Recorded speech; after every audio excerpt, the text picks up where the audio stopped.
Moby Dick by Herman Melville. Chapter 54. The Town Ho's Story. As told at the Golden Inn.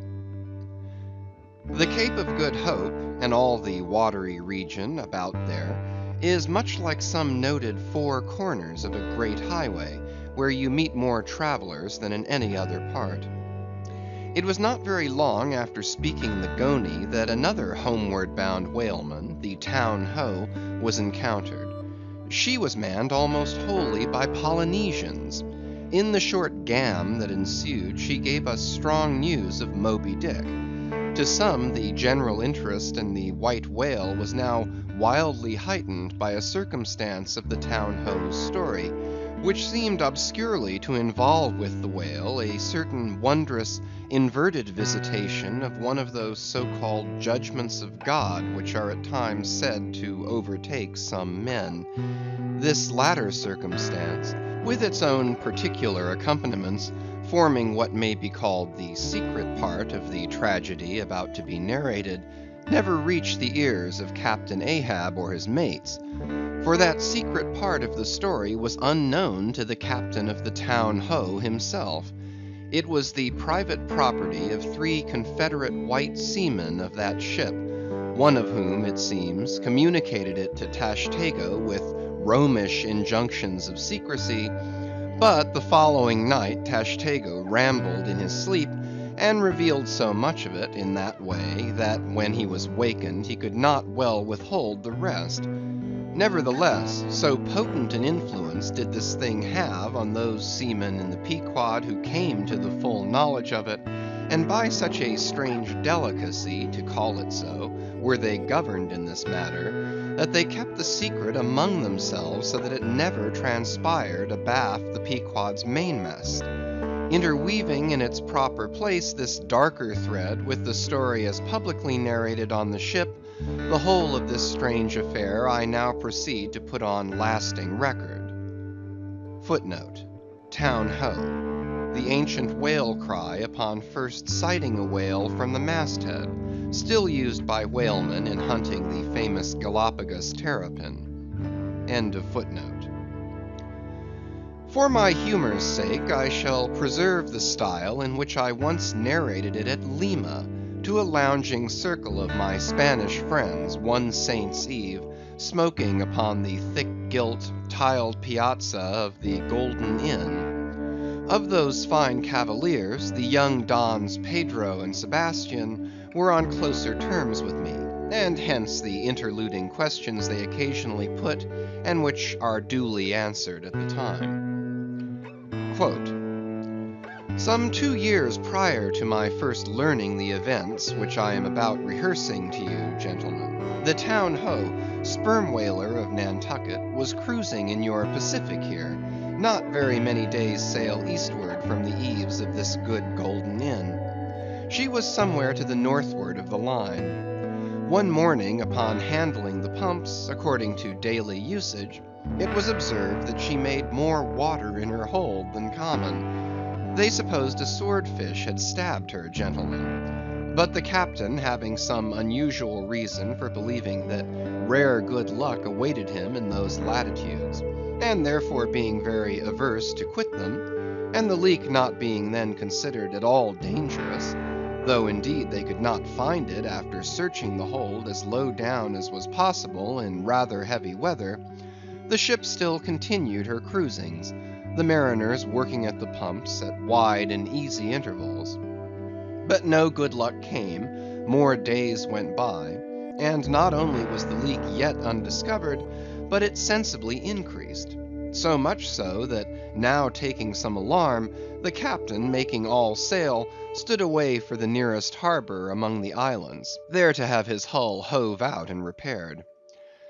Though no small passage was before her, yet if the commonest chance favored, he did not at all fear that his ship would founder by the way, because his pumps were of the best, and being periodically relieved at them, those 36 men of his could easily keep the ship free, never mind if the leak should double on her.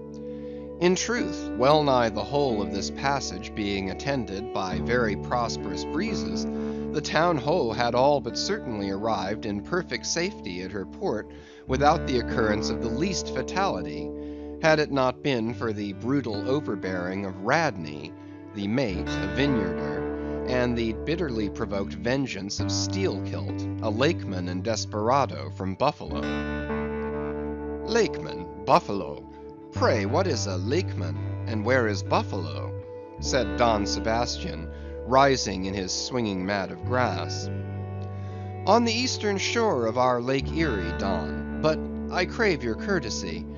May be you shall soon hear further of all that. Now, gentlemen, in square-sail brigs and three-masted ships, well nigh as large and stout as any that ever sailed out of your old Callao to far Manila, this lakeman, in the landlocked heart of our America, had yet been nurtured by all those agrarian freebooting impressions popularly connected with the open ocean. For in their interflowing aggregate, those grand freshwater seas of ours, Erie and Ontario and Huron and Superior and Michigan, possess an ocean-like expansiveness with many of the ocean's noblest traits, with many of its rimmed varieties of races and of climes. They contain round archipelagos of romantic isles, even as the Polynesian waters do. In large part, are shored by two great contrasting nations as the Atlantic is. They furnish long maritime approaches to our numerous territorial colonies from the east, dotted all round their banks, here and there are frowned upon by batteries, and by the goat-like craggy guns of lofty Mackinaw. They have heard the fleet thunderings of naval victories. At intervals they yield their beaches to wild barbarians, whose red-painted faces flash from out their peltry wigwams. For leagues and leagues are flanked by ancient and unentered forests, where the gaunt pines stand like serried lines of kings and Gothic genealogies, those same woods harboring wild Afric beasts of prey, and silken creatures whose exported furs give robes to Tartar emperors. They mirror the paved capitals of Buffalo and Cleveland, as well as Winnebago villages. They float alike the full-rigged merchant ship, the armed cruiser of the state, the steamer, and the beach canoe. They are swept by borean and dismasting blasts as direful as any that lash the salted wave.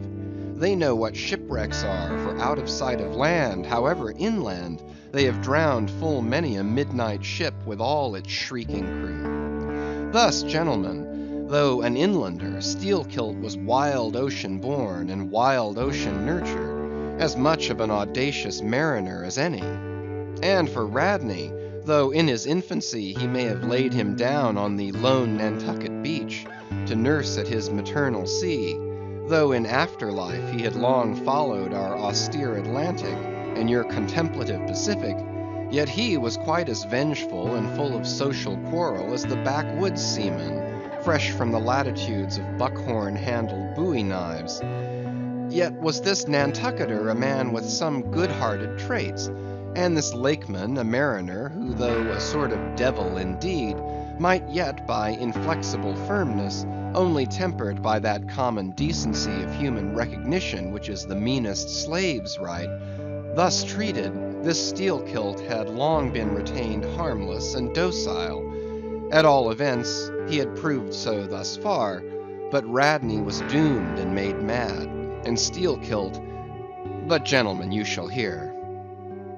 It was not more than a day or two at the furthest after pointing her prow for her island haven, that the Town Ho's leak seemed again increasing, but only so as to require an hour or more at the pumps every day. You must know that in a settled and civilized ocean like our Atlantic, for example, some skippers think little of pumping their whole way across it, though of a still sleepy night, should the officer of the deck happen to forget his duty in that respect, the probability would be that he and his shipmates would never again remember it, on account of all hands gently subsiding to the bottom.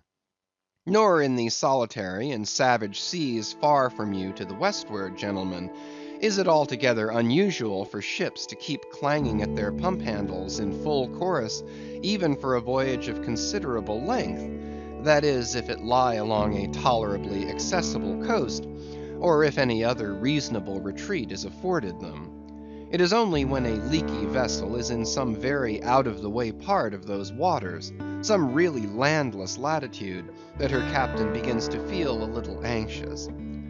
Much this way had it been with the Town Ho.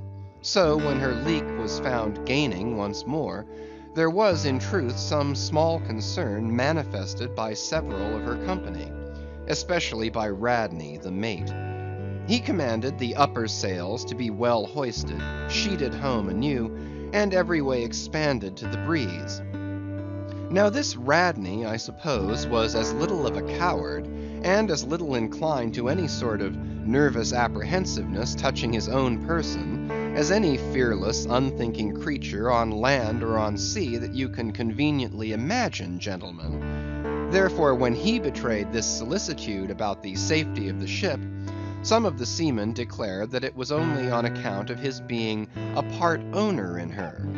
So, when they were working that evening at the pumps, there was on this head no small gamesomeness slyly going on among them, as they stood with their feet continually overflowed by the rippling clear water, clear as any mountain spring, gentlemen, that, bubbling from the pumps, ran across the deck, and poured itself out in steady spouts at the lee scupper holes.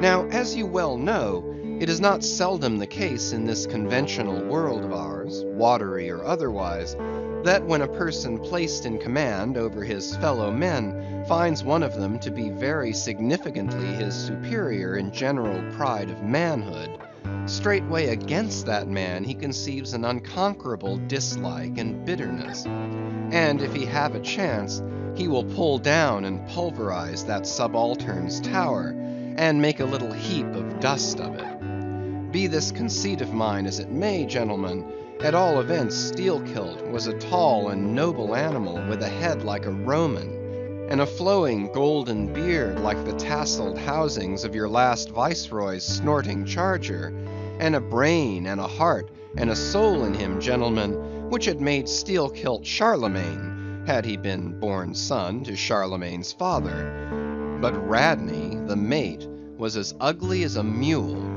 yet as hardy, as stubborn, as malicious. He did not love Steelkilt, and Steelkilt knew it. Espying the mate drawing near as he was toiling at the pump with the rest, the lakemen affected not to notice him, but unawed went on with his gay banterings.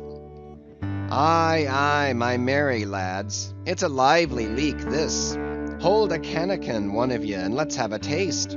By the Lord, it's worth bottling. I tell ye what, men, old Rad's investment must go for it. He had best cut away his part of the hull and tow it home. The fact is, boys, that swordfish only began the job.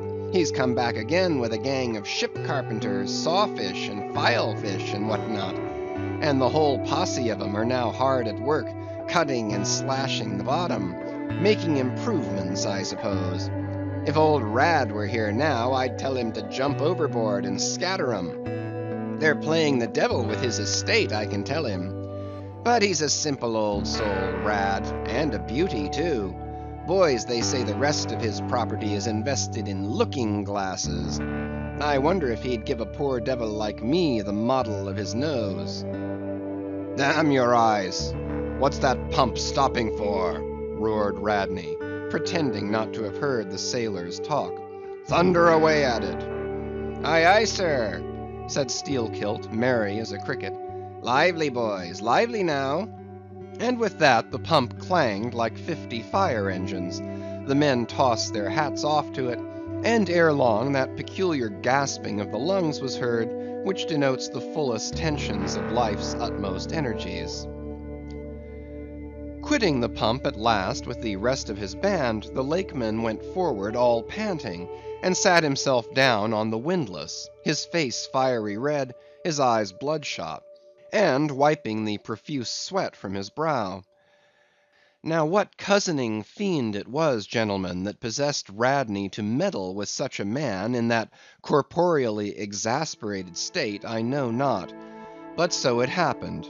Intolerably striding along the deck, the mate commanded him to get a broom and sweep down the planks, and also a shovel, and remove some offensive matters consequent upon allowing a pig to run at large. Now, gentlemen, sweeping a ship's deck at sea is a piece of household work, which in all times but raging gales is regularly attended to every evening. It has been known to be done in the case of ships actually foundering at the time. Such, gentlemen, is the inflexibility of sea usages, and the instinctive love of neatness in seamen, some of whom would not willingly drown without first washing their faces. But in all vessels, this broom business is the prescriptive province of the boys, if boys there be aboard. Besides, it was the stronger men in the town ho that had been divided into gangs, taking turns at the pumps. And being the most athletic seaman of them all, Steelkilt had been regularly assigned captain of one of the gangs. Consequently, he should have been freed from any trivial business not connected with truly nautical duties, such being the case with his comrades. I mention all of these particulars so that you may understand exactly how this affair stood between the two men. But there was more than this. The order about the shovel was almost as plainly meant to sting and insult Steelkilt as though Radney had spat in his face. Any man who has gone sailor in a whale ship will understand this, and all this, and doubtless much more, the Lakeman fully comprehended when the mate uttered his command.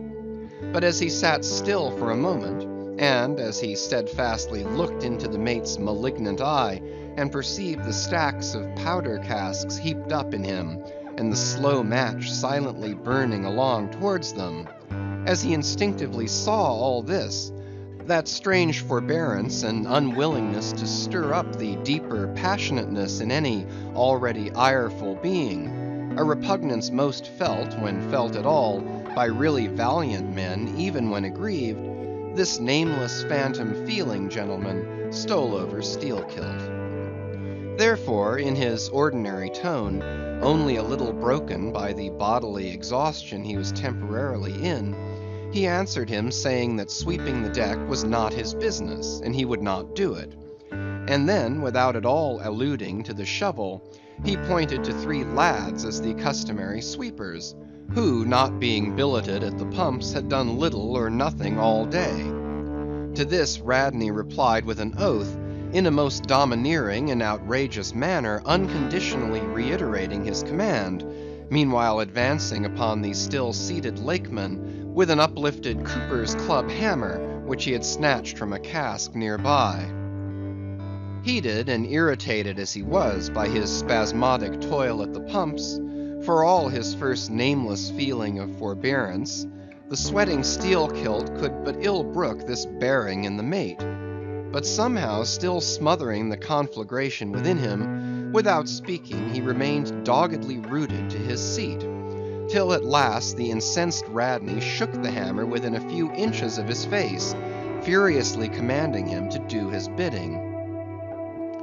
Steelkilt rose, and slowly retreating round the windlass, steadily followed by the mate with his menacing hammer, deliberately repeated his intention not to obey.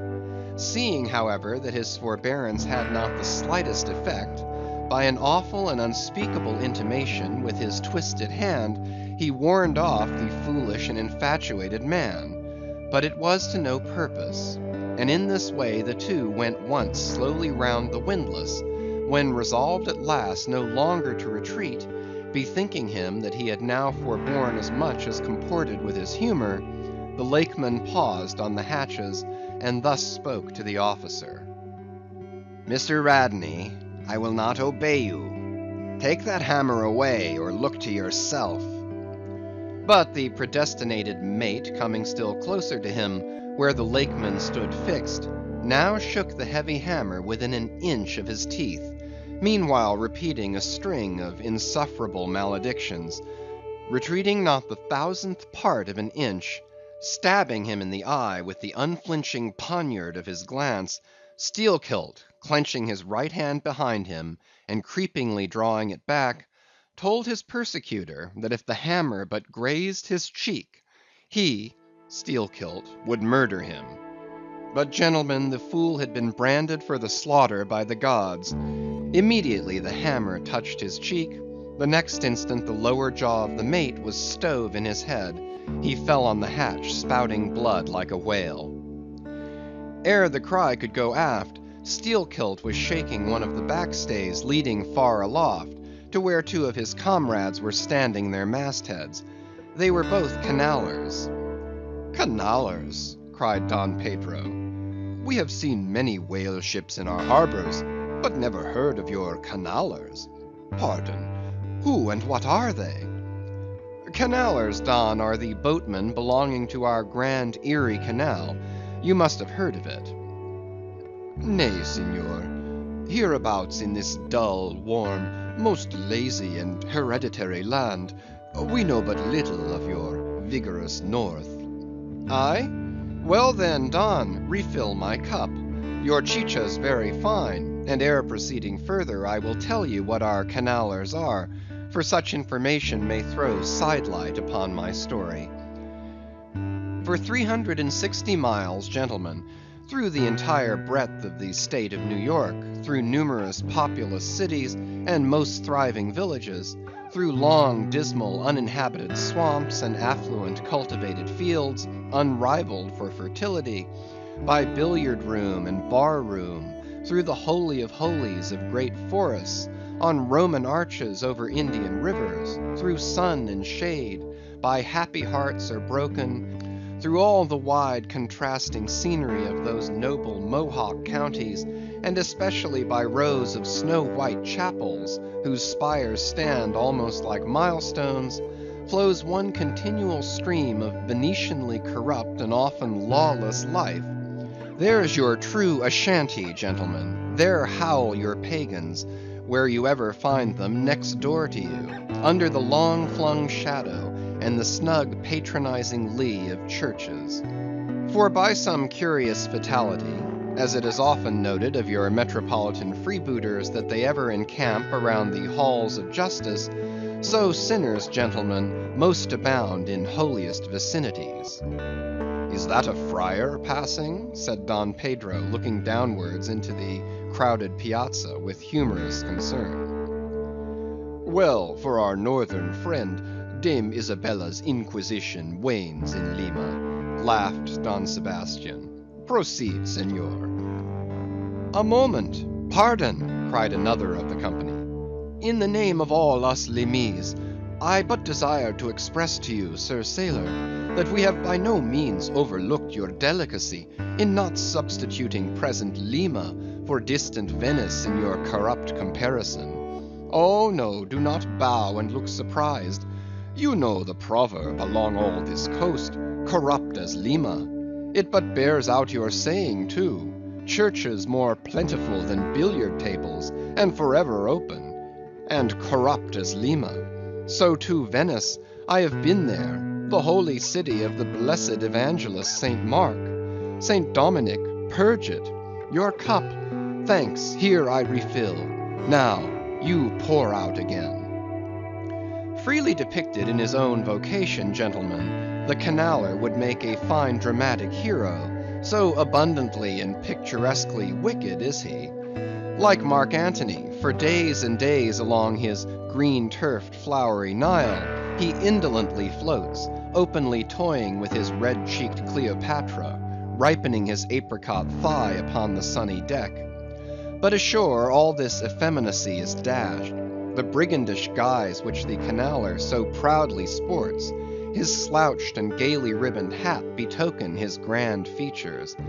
A terror to the smiling innocence of the villages through which he floats, his swart visage and bold swagger are not unshunned in cities.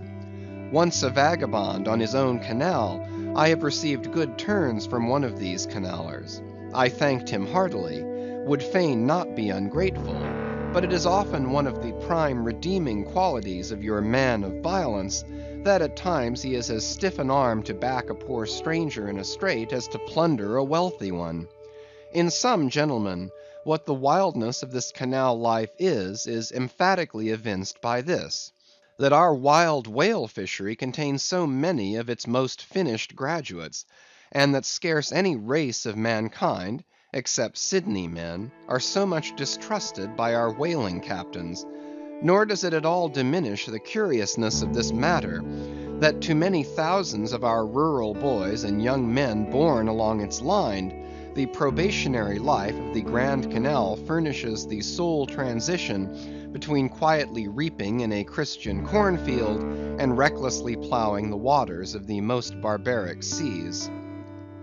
I see, impetuously exclaimed Don Pedro, spilling his chicha upon his silvery ruffles. No need to travel. The world's one Lima. I had thought now that at your temperate north the generations were cold and holy as the hills. But the story. I left off, gentlemen, where the lakeman shook the backstay. Hardly had he done so, when he was surrounded by the 3 junior mates and the 4 harpooneers, who all crowded him to the deck. But sliding down the ropes like baleful comets, the 2 canallers rushed into the uproar, and sought to drag their man out of it toward the forecastle. Others of the sailors joined with them in this attempt, and a twisted turmoil ensued. While standing out of harm's way, the valiant captain danced up and down with a whale pike, calling upon his officers to manhandle that atrocious scoundrel, and smoke him along to the quarter-deck. At intervals he ran close up to the revolving border of the confusion, and prying into the heart of it with his pike, sought to prick out the object of his resentment. But Steelkilt and his desperadoes were too much for them all. They succeeded in gaining the forecastle deck, where, hastily slewing about 3 or 4 large casks in a line with the windlass, these sea Parisians entrenched themselves behind the barricade. Come out of that, ye pirates! Roared the captain, now menacing them with a pistol in each hand, just brought to him by the steward. Come out of that, ye cutthroats! Steelkilt leaped on the barricade, and striding up and down there, defied the worst the pistols could do, but gave the captain to understand distinctly that his, Steelkilt's, death would be the signal for a murderous mutiny on the part of all hands. Fearing in his heart lest this might prove but too true, the captain a little desisted, but still commanded the insurgents instantly to return to their duty. Will you promise not to touch us if we do? Demanded their ringleader. Turn to! Turn to! I make no promise. To your duty. Do you want to sink the ship by knocking off at a time like this? Turn to! And he once more raised a pistol. Sink the ship, cried Steelkilt. Aye, let her sink. Not a man of us turns to unless ye swear not to raise a rope yarn against us. What say ye, men? Turning to his comrades. A fierce cheer was their response. The lakeman now patrolled the barricade, all the while keeping his eye on the captain, and jerking out such sentences as these. It's not our fault. We didn't want it. I told him to take his hammer away. It was boy's business. He might have known me before this. I told him not to prick the buffalo. I believe I have broken a finger here against his cursed jaw. Ain't those mincing knives down the forecastle there, men? Look to those handspikes, my hearties. Captain, by God, look to yourself. Say the word and don't be a fool. Forget it all. We are ready to turn to. Treat us decently and we're your men, but we won't be flogged. Turn to! I make no promises. Turn to, I say. Look ye now, cried the lakeman, flinging out his arms towards him. There are a few of us here, and I am one of them, who have shipped for the cruise, d'ye see. Now, as you well know, sir, we can claim our discharge as soon as the anchor is down. So we don't want a row. It's not our interest. We want to be peaceable. We're ready to work, but we won't be flogged. Turn to, roared the captain. Steelkilt glanced round him a moment, and then said, I tell you what it is now, captain. rather than kill you and be hung for such a shabby rascal. We won't lift a hand against you unless you attack us. But till you say the word about not flogging us, we don't do a hand's turn. Down into the forecastle then. Down with ye. I'll keep you there till you're sick of it. Down you go. Shall we? Cried the ringleader to his men. Most of them were against it, but at length, in obedience to Steelkilt, they preceded him down into their dark den, growlingly disappearing like bears into a cave. As the lakeman's bare head was just level with the planks, the captain and his posse leaped the barricade, and, rapidly drawing over the slide of the scuttle, planted their group of hands upon it, and loudly called for the steward to bring the heavy brass padlock belonging to the companionway. Then, opening the slide a little, the captain whispered something down the crack, closed it, and turned the key upon them, 10 in number, leaving on deck some 20 or more, who thus far had remained neutral. All night a wide-awake watch was kept by all the officers, forward and aft, especially about the forecastle scuttle and fore hatchway, at which last place was feared the insurgents might emerge after breaking through the bulkhead below. But the hours of darkness passed in peace, the men who still remained at their duty toiling hard at the pumps, whose clinking and clanking at intervals through the dreary night dismally resounded through the ship. At sunrise the captain went forward, and knocking on the deck, summoned the prisoners to work, but with a yell they refused. Water was then lowered down to them, and a couple of handfuls of biscuit were tossed after it, when again turning the key upon them and pocketing it, the captain returned to the quarter-deck. Twice every day for 3 days this was repeated, but on the 4th morning a confused wrangling, and then a scuffling was heard, as the customary summons was delivered, and suddenly 4 men burst up from the forecastle, saying they were ready to turn to. The fetid closeness of the air, and a famishing diet, united perhaps to some fears of ultimate retribution, had constrained them to surrender at discretion. Emboldened by this, the captain reiterated his demand to the rest, but Steelkilt shouted to him a terrific hint to stop his babbling and betake himself where he belonged. On the 5th morning, 3 others of the mutineers bolted up into the air from the desperate arms below that sought to restrain them. Only 3 were left. Better turn to now, said the captain with a heartless jeer. Shut us up again, will ye? Cried Steelkilt. Oh, certainly, the captain, and the key clicked.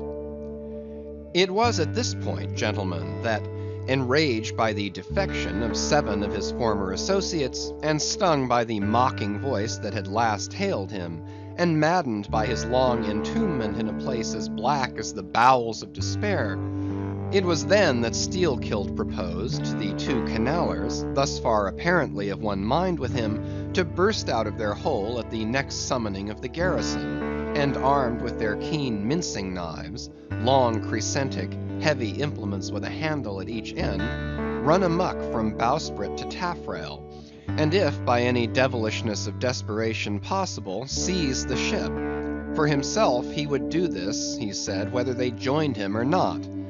That was the last night he should spend in that den. But the scheme met with no opposition on the part of the other 2. They swore they were ready for that, or for any other mad thing, for anything in short but a surrender. And what was more, they each insisted on being the first man on deck, when the time to make the rush should come. But to this their leader as fiercely objected, reserving that priority for himself, particularly as his 2 comrades would not yield the one to the other in the matter, and both of them could not be first, for the latter would but admit 1 man at a time. And here, gentlemen, the foul play of these miscreants must come out. Upon hearing the frantic project of their leader, each in his own separate soul had suddenly lighted, it would seem, upon the same piece of treachery, namely to be foremost in breaking out, in order to be the first of the 3, though the last of the 10, to surrender, and thereby secure whatever small chance of pardon such conduct might merit.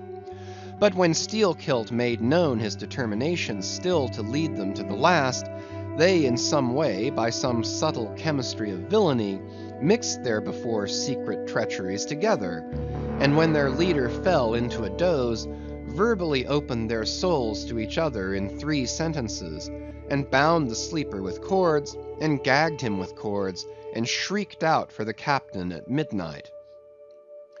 Thinking murder at hand, and smelling in the dark for the blood, he and all his armed mates and harpooneers rushed for the forecastle. In a few minutes the scuttle was opened, and bound hand and foot, the still struggling ringleader was shoved up into the air by his perfidious allies, who at once claimed the honor of securing a man who had been fully ripe for murder.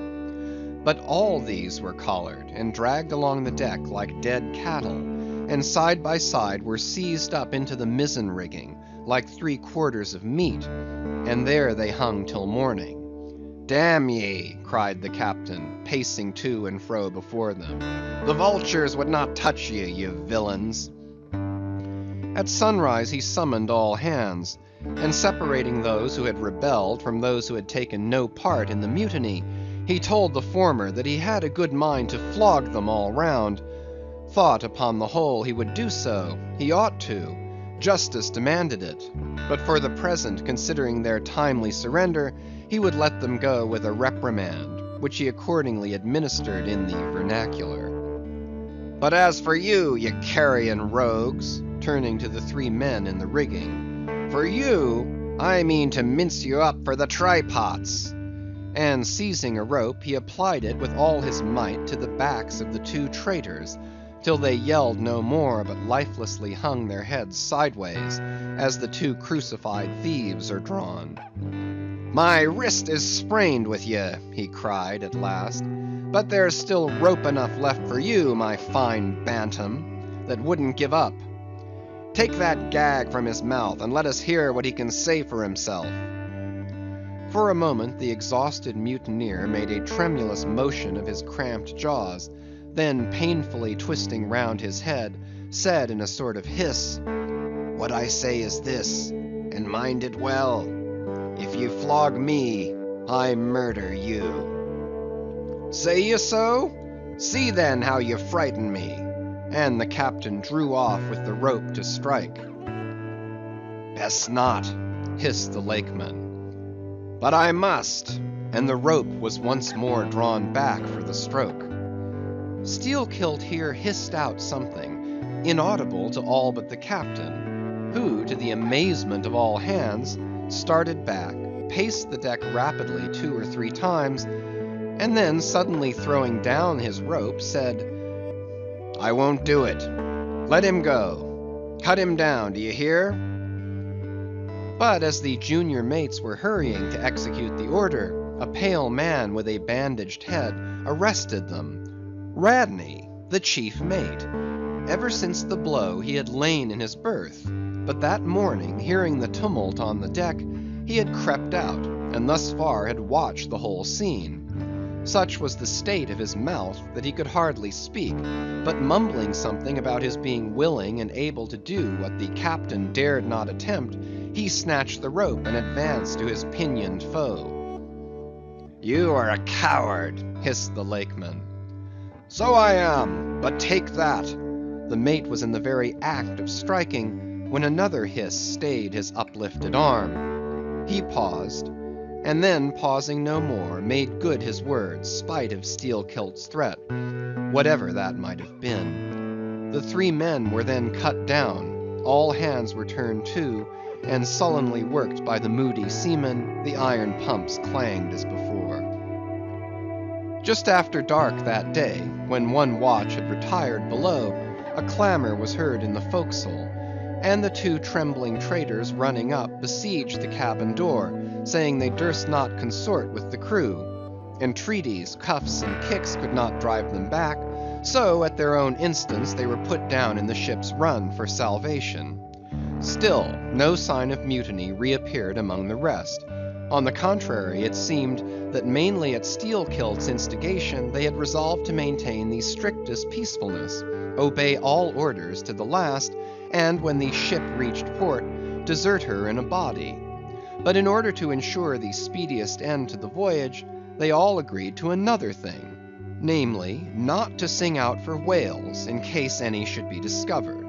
For spite of her leak, and spite of all her other perils, the town ho still maintained her mastheads, and her captain was just as willing to lower for a fish at that moment as on the day his craft first struck the cruising ground, and Radney, the mate, was quite as ready to change his berth for a boat, and with his bandaged mouth seek to gag in death the vital jaw of the whale.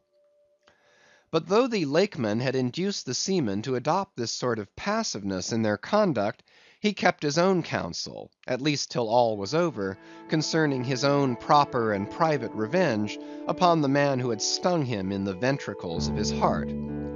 He was in Radney, the chief mate's watch, and as if the infatuated man sought to run more than halfway to meet his doom, after the scene at the rigging, he insisted, against the express counsel of the captain, upon resuming the head of his watch at night. Upon this, and one or two other circumstances, Steelkilt systematically built the plan of his revenge. During the night, Radney had an unseamanlike way of sitting on the bulwarks of the quarter-deck, and leaning his arm upon the gunwale of the boat which was hoisted up there, a little above the ship's side. In this attitude, it was well known, he sometimes dozed. There was a considerable vacancy between the boat and the ship, and down between this was the sea. Steelkilt calculated his time, and found that his next trick at the helm would come round at 2 o'clock, in the morning of the third day from that in which he had been betrayed. At his leisure he employed the interval in braiding something very carefully in his watches below. "What are you making there?" said a shipmate. "What do you think? What does it look like?" "Like a lanyard for your bag, but it's an odd one, seems to me." "Yes, rather oddish," said the Lakeman, holding it at arm's length before him. "But I think it will answer. Shipmate, I haven't enough twine. Have you any?" But there was none in the forecastle. "And I must get some from old Rad." And he rose to go aft. "You don't mean to go a-begging to him," said a sailor. "Why not? Do you think he won't do me a turn when it's to help himself in the end, shipmate?" And going to the mate, he looked at him quietly, and asked him for some twine to mend his hammock. It was given him. Neither twine nor lanyard were seen again, but the next night an iron ball, closely netted, partly rolled from the pocket of the Lakeman's monkey jacket, as he was tucking the coat into his hammock for a pillow. 24 hours after, his trick at the silent helm, nigh to the man who was apt to doze over the grave always ready dug to the seaman's hand, that fatal hour was then to come, and in the foreordaining soul of Steelkilt, the mate was already stark and stretched as a corpse, with his forehead crushed in. But, gentlemen, a fool saved the would-be murderer from the bloody deed he had planned. Yet complete revenge he had, and without being the avenger, for by a mysterious fatality, heaven itself seemed to step in and take out of his hands into its own the damning thing he would have done. It was just between daybreak and sunrise of the morning of the second day, when they were washing down the decks, that a stupid Tenerife man, drawing water in the main chains, all at once shouted out, "There she rolls! There she rolls! She's you! What a whale!" It was Moby Dick. "Moby Dick!" cried Don Sebastian. "St. Dominic! Sir Sailor, but do whales have christenings? Whom call you Moby Dick?"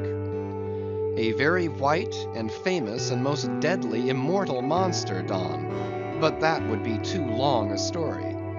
"How? How?" cried all the young Spaniards crowding. "Nay, Dons, nay, nay, I cannot rehearse that now. Let me get more into the air, sirs." "The chicha," cried Don Pedro. "Our vigorous friend looks faint. Fill up his empty glass." "No need, gentlemen. One moment, and I proceed.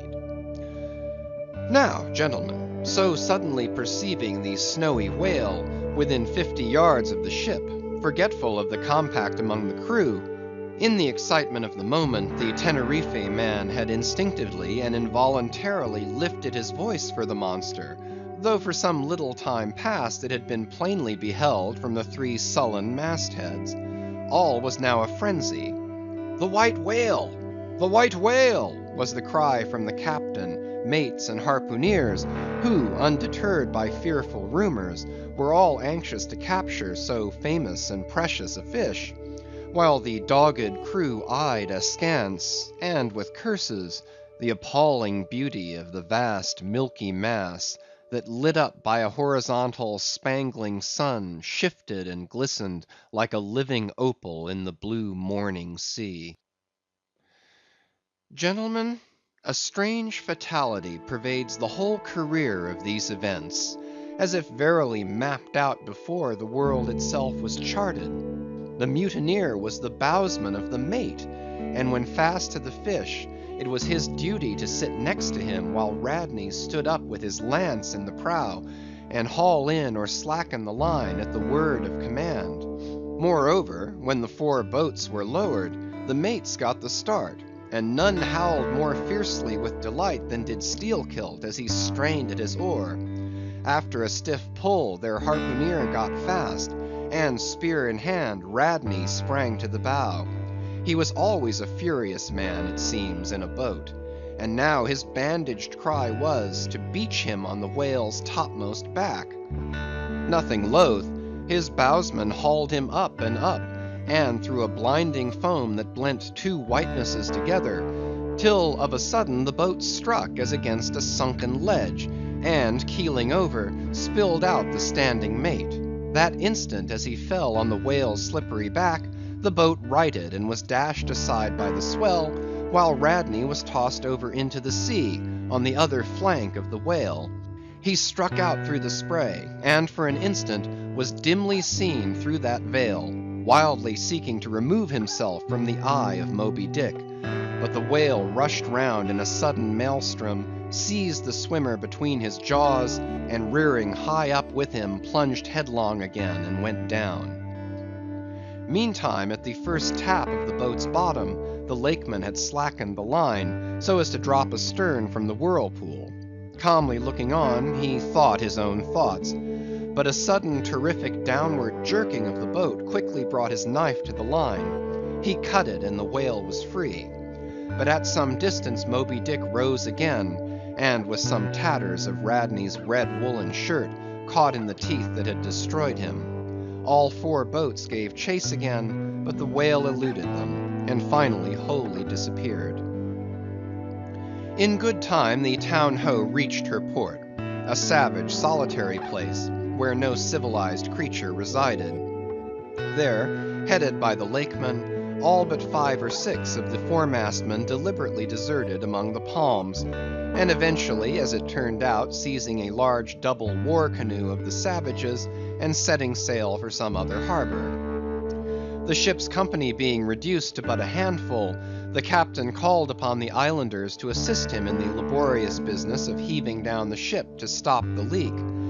But to such unresting vigilance over their dangerous allies was this small band of whites necessitated, both by day and by night, and so extreme was the hard work they underwent, that upon the vessel being ready again for the sea, they were in such a weakened condition that the captain durst not put off with them in so heavy a vessel.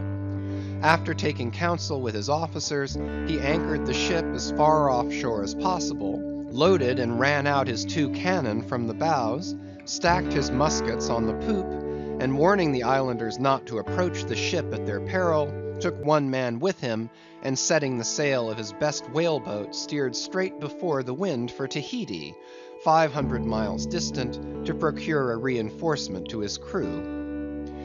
On the 4th day of the sail, a large canoe was descried, which seemed to have touched at a low isle of corals. He steered away from it, but the savage craft bore down on him, and soon the voice of Steelkilt hailed him to heave to, or he would run him under water. The captain presented a pistol. With 1 foot on each prow of the yoked war canoes, the lakeman laughed him to scorn, assuring him that if the pistol so much as clicked in the lock, he would bury him in bubbles and foam. What do you want of me? Cried the captain. Where are you bound, and for what are you bound? Demanded Steelkilt. No lies. I am bound to Tahiti for more men. Very good. Let me board you a moment. I come in peace. With that he leaped from the canoe, swam to the boat, and climbing the gunwale, stood face to face with the captain. Cross your arms, sir. Throw back your head. Now repeat after me. As soon as Steelkilt leaves me, I swear to beach this boat on yonder island, and remain there 6 days. If I do not, may lightning strike me. A pretty scholar, laughed the lakeman. Adios, senor. And leaping into the sea, he swam back to his comrades. Watching the boat till it was fairly beached, and drawn up to the roots of the coconut trees, Steelkilt made sail again, and in due time arrived at Tahiti, his own place of destination. There luck befriended him. 2 ships were about to sail for France, and were providentially in want of precisely that number of men which the sailor headed. They embarked, and so forever got the start of their former captain, had he been at all minded to work them legal retribution. Some 10 days after the French ships sailed, the whaleboat arrived, and the captain was forced to enlist some of the more civilized Tahitians, who had been somewhat used to the sea. Chartering a small native schooner, he returned with them to his vessel, and finding all right there, again resumed his cruisings. Where Steelkilt now is, gentlemen, none know, but upon the island of Nantucket, the widow of Radney still turns to the sea, which refuses to give up its dead, still in dreams sees the awful white whale that destroyed him. Are you through? Said Don Sebastian quietly. I am, Don. Then I entreat you, tell me if to the best of your own convictions, this your story is in substance really true. It is so passing wonderful. Did you get it from an unquestionable source? Bear with me if I seem to press. Also bear with all of us, Sir Sailor, for we all join in Don Sebastian's suit, cried the company, with exceeding interest. Is there a copy of the Holy Evangelists at the Golden Inn, gentlemen? Nay, said Don Sebastian, but I know a worthy priest nearby, who will quickly procure one for me. I go for it, but are you well advised? This may grow too serious. Will you be so good as to bring the priest also, Don? Though there are no auto da fes in Lima now, said one of the company to another, I fear our sailor friend runs risk of the archiepiscopacy. Let us withdraw more out of the moonlight. I see no need of this. Excuse me for running after you, Don Sebastian, but may I also beg that you will be particular in procuring the largest sized evangelists you can. This is the priest, and he brings you the evangelists, said Don Sebastian gravely, returning with a tall and solemn figure. Let me remove my hat. Now, venerable priest, further into the light, and hold the holy book before me that I may touch it. So help me heaven, and on my honor, the story I have told you, gentlemen, is in substance and its great items true. I know it to be true. It happened on this ball. I trod the ship. I knew the crew. I have seen and talked with Steelkilt since the death of Radney. End of chapter 54.